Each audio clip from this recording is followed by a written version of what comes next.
Olá, graça e paz, seja bem-vindo a mais uma semana aqui no canal. Se você ainda não se inscreveu, se inscreva, curte, ative o sininho, eu tenho certeza que esta mensagem vai falar ao seu coração. Seguindo a nossa temática, nós estamos falando numa série falando sobre os ladrões dos nossos sonhos. E no assunto que eu quero abordar hoje, eu quero falar sobre um dos motivos que às vezes nossa fé é minada, que os nossos sonhos são interrompidos. E esse assunto é a falta de perdão. Então hoje eu quero falar sobre perdão. Como base bíblica desse assunto, eu quero falar um texto, ler com vocês um texto que está no livro de Gênesis, no capítulo 45, a partir do versículo 2. Esse texto é muito conhecido, a história de José. José cruelmente vendido, enganado, tem ali passa por um perrengue na vida dele, porque os próprios irmãos o jogaram numa cisterna, procuraram matá-lo, aí não tiveram coragem de executá-lo, mas o venderam como escravos. E aí aqui já é o desfecho da história de José.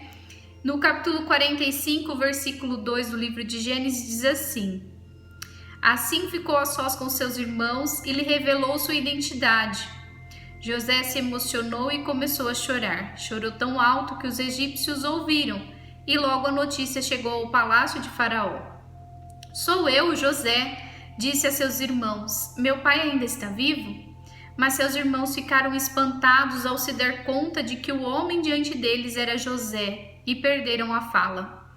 Cheguem mais perto, disse José. Quando eles se aproximaram, José continuou: Eu sou José, o irmão que vocês venderam como escravos ao Egito. Agora não fiquem aflitos ou furiosos uns com os outros por terem me vendido para cá. Foi Deus que me enviou adiante de vocês para lhes preservar a vida. A fome que assola a terra há mais de 2 anos continuará por mais 5. E não haverá plantio nem colheita. Deus me enviou adiante para salvar a vida de vocês e de suas famílias e salvar muitas vidas. Portanto, foi Deus quem me mandou para cá e não vocês. E foi Ele quem me fez conselheiro de Faraó, administrador de todo o palácio e governador de todo o Egito. Olha que fala linda, É uma fala de quem tem um coração curado. Ele foi vendido, ele sofreu na casa de Potifar, ele sofreu na prisão, mas ele nunca perdeu a essência, ele nunca perdeu a visão do que Deus tinha para ele como propósito.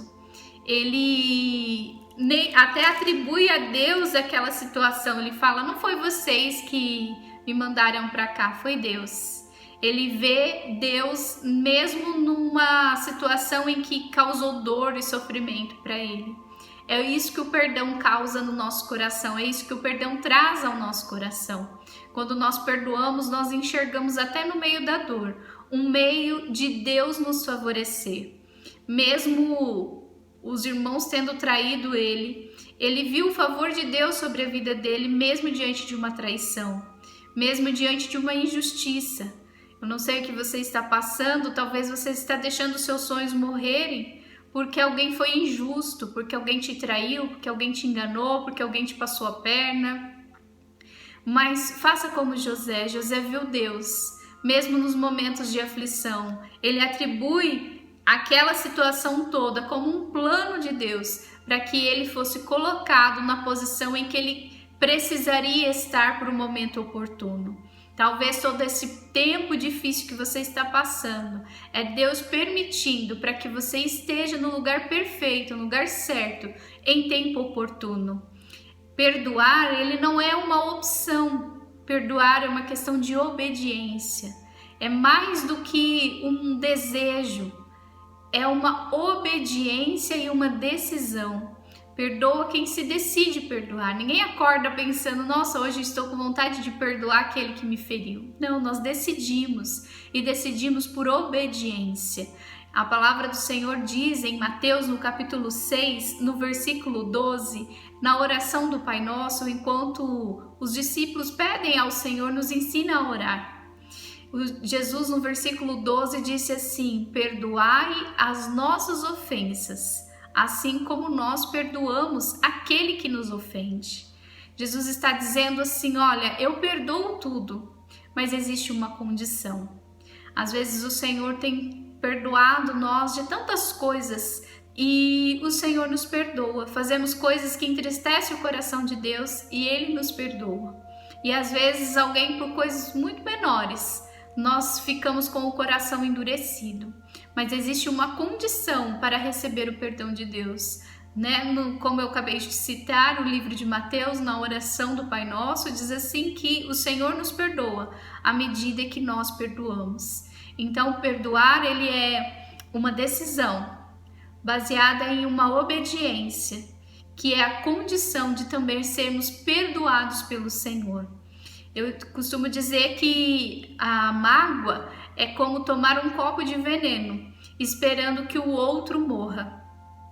Então ela não faz nenhum tipo de sentido, ela faz mal a nós mesmos, a nós que fomos magoados, a nós que fomos feridos. Perdoar não tem a ver com o outro, tem a ver com nós mesmos. Nós não merecemos carregar um peso, um fardo tão grande, por isso que nós devemos perdoar.